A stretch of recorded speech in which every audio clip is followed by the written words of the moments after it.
first question, how long has the book been in the works? 5 years? What? Yeah, the book started, I guess. Sorry, we failed miserably on the hit. How long? I'll let you go. Both had to remember. So the book really started as a result of the Visible Men exhibition 2019, and really thinking about how do we capture some of the thinking behind the objects we'd selected and the more complex narratives that maybe we could explore in a book format rather than an exhibition format. And we started then making a selection of which objects for the exhibition, but also what new objects we'd acquired, and then really thinking about different categories and thinking about how to look at various ideas behind menswear, really. I felt there was lots that we'd uncovered in the exhibition that wasn't available in any other book. So, for example, in the back of the book, every single garment, the manufacturer or designer, there's a history of their menswear. So that's Barbour, Belstaff, Alexander McQueen, Craig Green. And quite a lot of those companies, that history isn't written anywhere. So the Alexander McQueen menswear, there isn't anywhere you'd be able to go to find when was the first menswear show, when was the first store, where was it sold. So it was really about putting all this information together. So it was a really, primarily in the beginning, a useful resource for us to have, but then actually realizing that would be far more useful for general readership. So the collection was started by Andrew Groves and Robert Leach, who were both teaching on the BA fashion course here. They had a small collection that they used when they were working with students to kind of give them examples of things to see. But we were able to apply for a large pot of money from within the university from a trust called the Quinton Hogg Trust. So we got 3 years of funding to build the archive from basically nothing to what it is today. I suppose what happened at the beginning, because it was for garments to inform design, it was important that the garments we acquired were the garments a designer would want to use for a season or 2 seasons ahead. So they had to have that fashionability or relevance to contemporary fashion. So at that time, in 2015, 2016 was the beginning of that sort of revival of early Massimo Osti, Stone Iron and CP. So we felt really right, that's what we should be buying. As the collections developed, we've responded to industry. Our ethos is about people being able to understand these objects, these garments, as physical things. And that's a very direct experience, a very direct physical experience, because there are things that some things smell a particular way. Often there's weight of garments that people don't necessarily expect because of the materials that they've been made of. Being able to see inside things, being able to understand the construction in particular, that's really important for the design process. So all of those things you need to really engage with the object, engage with the garments in a physical way.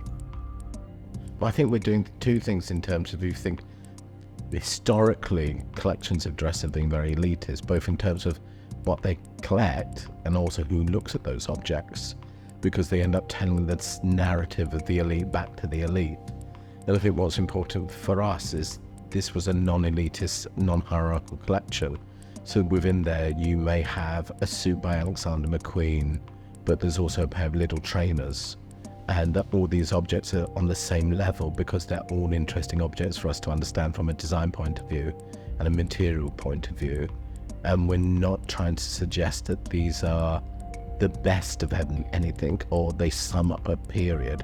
They're just the things that we need to work with. So I think that non-hierarchical mixing what ordinary you'd call designer garments with non-designer garments, although they're all designed, they've just been designed for different purposes. I think it's really important and really radical. And then in terms of access, who can see the collection, it was really important that students from everywhere have access, so students can make an appointment from anywhere and come use the collection. Because this collection has been designed to support primarily fashion design students and their learning and experience, we really encourage people to have access to the collection, and that's in the broadest sense. So that includes being able to take patterns from garments, It includes being able to understand them by looking at them really closely, touch them, experience them, so that informs their practice as designers. I think there's definitely different traditions in menswear compared to women's wear, and that's another thing that we really try and showcase with this collection, and the variety of it and the breadth of it. But so much of menswear is about those details, and they're not necessarily things that you can quickly or easily see. You actually have to properly look at things, and it's those small details that make the difference.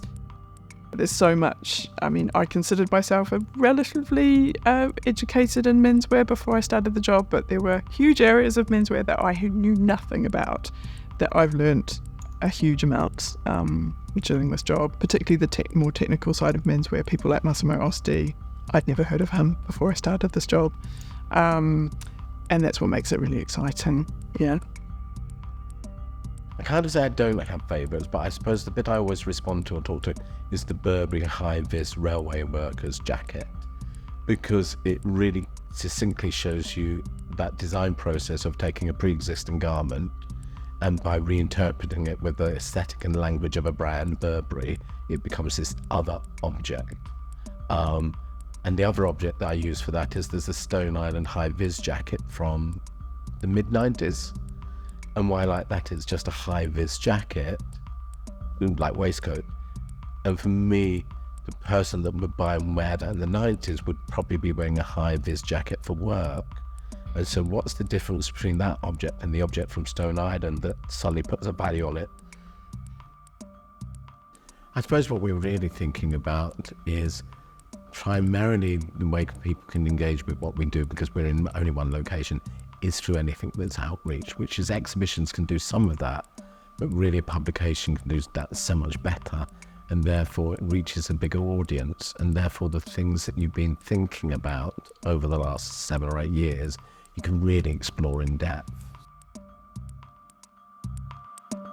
I think the thing with an archive is it's forever.